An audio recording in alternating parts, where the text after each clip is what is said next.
বন্ধুসকল, এতিয়া নতুন নিয়ম আহি গ'ল।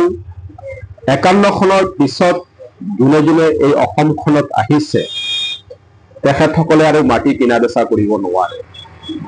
কিন্তু শুনি লওক, ভিডিঅ'টো শেষলৈকে চাব, কাৰ ভাৱে এই নীতি নিৰ্ধাৰিত হৈছে বা কোন কোন এৰিয়াত নীতি নিৰ্ধাৰিত হৈছে, সবে কনফিউজ নহ'ব, ভালদৰে শুনি ল'ব।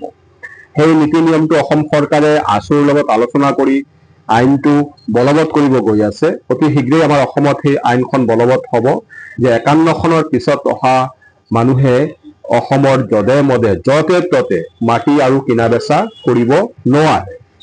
তো সেইখিনিভাৱে কিছুমান ৰেভিনিউ ব্লক চৰকাৰে নিৰ্ধাৰিত কৰি দিব। এই ৰেভিনিউ ব্লকবিলাকত যিকোনো মানুহে যেতিয়া তেতিয়া মাটি কিনা বেচা কৰিব নোৱাৰিব। 51 চনৰ পিছত অহাসকলে, কিন্তু 51 চনৰ আগত যিসকল আছে বা তাৰ আগৰ পৰা আছে, তাৰ আগত ডকুমেণ্টখিনি দেখাব পাৰিছে বা পাৰিব, তেখেতসকলৰ কাৰণে মাটি কিনা বেচাটো সদায় জাৰি থাকিব। তো এই ক্ষেত্ৰত ভালদৰে জানি ল'ব, এই ক্ষেত্ৰত অৱশ্য ডাঙৰ চহৰ বা নগৰক বাদ দিয়া হৈছে। যেনে আপুনি ইচ্ছা কৰিছে গুৱাহাটী এখন মেট্ৰ' চিটি বা তেনেকে ডিব্ৰুগড় টাউন বা যোৰহাট টাউন বা মিউনিচিপালিটিৰ আণ্ডাৰত ডাঙৰ ডাঙৰ নগৰবিলাক আছে, তাত সবে মাটি কিনা বেচা কৰিব পাৰিব।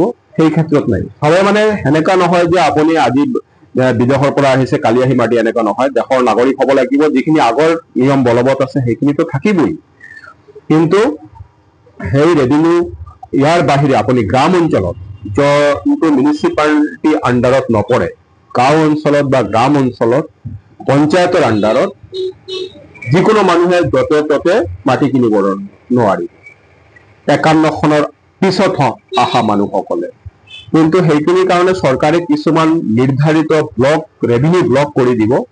এই নিৰ্ধাৰিত ৰেভিনিউ ব্লকবিলাকত যিকোনো মানুহে যেতিয়া তেতিয়া আৰু মাটি কিনিব নোৱাৰিব।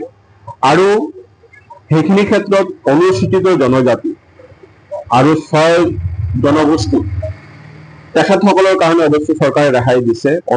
অনুসূচিত জনজাতি বা ট্ৰাইবেল জনজাতিসকল বা 6 জনগোষ্ঠীৰ জনজাতিসকল, মৰাণ, মটক, যিখিনি আমাৰ অসমৰ জনজাতি মানুহ আছে বা জনগোষ্ঠী মানুহ আছে, তেখেতসকলৰ কাৰণে ৰেহাই আছে। তেখেতসকলে মাটি কিনা বেচা কৰিব পাৰে, কোনো ধৰণৰ ডকুমেণ্টছ নালাগে বা প্ৰুভ কৰিব নালাগে যে তেখেতে 51 চনৰ আগত আহিছে বা পিছত আহিছে। সেইখিনি আমাৰ চৰকাৰে অসমৰ জনজাতীয় মানুহ বুলি যিহেতু স্বীকৃতি দিছে, তেখেতে য'তে ত'তে মাটি কিনিব পাৰিব।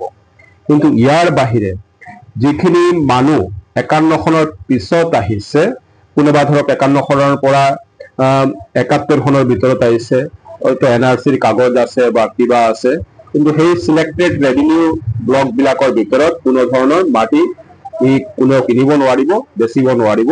এই ক্ষেত্ৰত এটা কথা মন কৰিব, চহৰ অঞ্চল, মিউনিচিপালিটিৰ আণ্ডাৰত আৰু মেট্ৰ' চিটিত ৰেহাই দিয়া হৈছে। আপুনি 1968ত আহিছে বা 68ত আপোনাৰ ডকুমেণ্ট আছে, আপুনি এতিয়া ডাঙৰ নগৰত ক্ষেত্ৰত বেলেগ, ডাঙৰ নগৰত এটা ফ্লেট ল'ব বিচাৰিছে, পাৰিব। ইয়াৰ ক্ষেত্ৰত কোনো ৰেহাই নাই বা নিয়ম বন্ধা নাই।